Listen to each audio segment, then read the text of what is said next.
graduation here for the graduates, 12 graduates that will be moving on to higher institutions.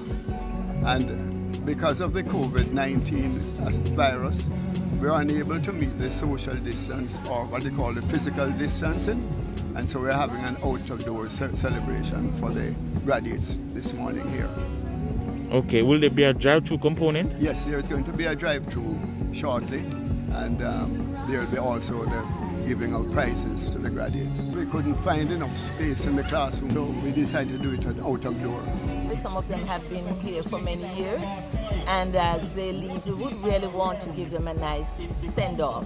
Despite the COVID, we sought to find innovative ways in which we could get the students together, having rushed out of school from March 12 or 13, somewhere there, and it's the only time that we could get them back together.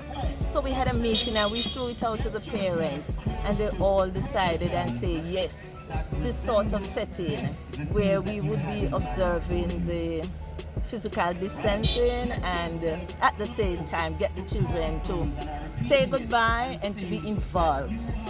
Some of them have special responsibilities, and they were really looking forward to a day like this. I am elated and happy that it's been done throughout this COVID, and I am extremely proud of the students and proud of my son, to be exact.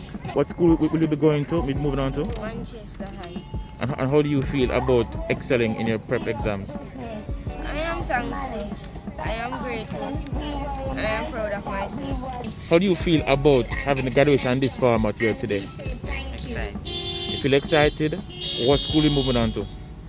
Black River High.